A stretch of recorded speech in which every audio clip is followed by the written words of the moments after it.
All right, we'll go on to the next trailer, and one that looks really interesting is Civil War. Alex Garland is our director for this, and it stars Kirsten Dunst, Jesse Plemons, and Nick Offerman. Comes out April 26, 2024, and it's pretty much about a modern-day civil war in America today. So what are you guys' thoughts on Civil War? On Civil War, yeah, I mean, the trailer itself was, it builds a lot of tension, which is cool. It is very kind of blockbustery. A lot of That is true. It was very do, and I hate that. But It's A24, right? Yeah. yeah, it's A24, and we know they're moving into this more mainstream direction. But I'm really interested to see how this is handled, because it's almost like the kind of movie you make, you can't win. You can't win everyone. And it looks like, based on what the trailer's doing or the movie's doing, is it's going to be California and Texas, red state and a blue state, against some other unknown, maybe nationalist group in Washington. So it's kind of an interesting premise, because you circumvent that classic red versus blue, trope that everyone thinks. Well, I suppose not a trope; it's a reality. But that idea that it's all red versus blue. Yeah, and you are creating maybe a more interesting Civil War concept. Right. So I'm excited for that. The idea of these journalists sort of moving across the country and capturing it, I'm not sure how that's going to translate well.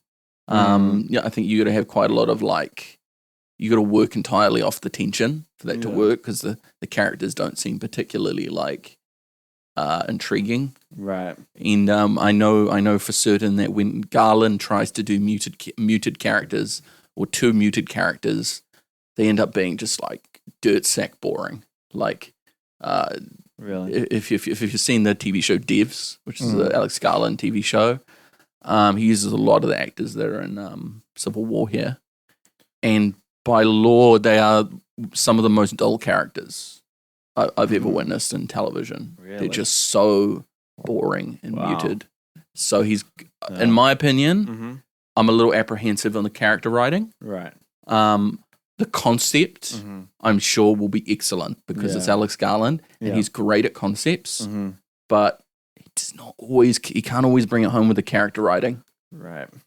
Yeah, I mean, I can't say that I've seen Devs. All I've seen from him is Annihilation and Ex Machina, which is, I think, half the filmography of his. He hasn't done too much stuff on the directing side of things.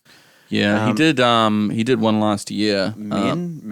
Yeah, Men. And then Annihilation and Ex Machina, and that TV show Correct, that you mentioned as well. And Devs, yeah.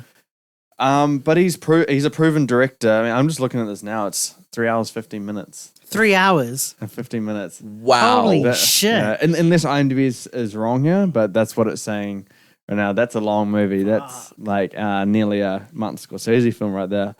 But no, I'm really intrigued in this. I'm glad this came up before I could do my most anticipated movies of the year.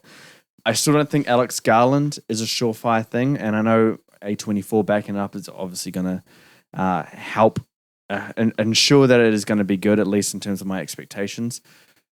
I don't know if I'm going to love it. I think Khyan, referred to some potential concerns that we can have with this movie coming up, but the concept itself, I'm really, really into. I'm buying into it, and I think it's quite timely as well. We just see so much division across in America right now, and so I'm not saying it's accurate or anything, or it's going to lead to anything like that, but it is just intriguing during this time that we live in, and I can completely buy into the concept, and yeah, it does feel like A24 is becoming more blockbustery in a sense.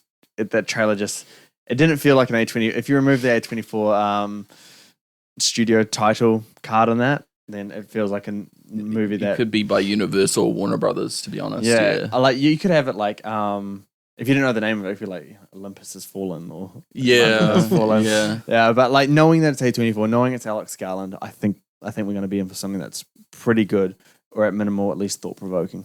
Yeah. Yeah, I really enjoyed that trailer. I thought it looks really good. And like you said, I'm really glad that it came out before I was most anticipated because I'm sure it'll feature on there somewhere. Yeah. Whether honorable mentions or within the top 10. It looks really intense. And the one scene from the trailer that I wish wasn't in it was the scene with Jesse Plemons in it. Oh, yeah. Because that seems like a really big moment in the film, and it seems like it'll be really, really tense. And we did get that in the trailer, and that's probably why. Yeah, it breaks the tension because you kind of know what's expected now. Yeah. So I really do wish that wasn't in it, but then again, that was probably one of the main scenes that did sell me on this movie was because of the tension. Yeah. So it looks really, really good, and can't wait for it to come out. Yeah. No, it's gonna be good.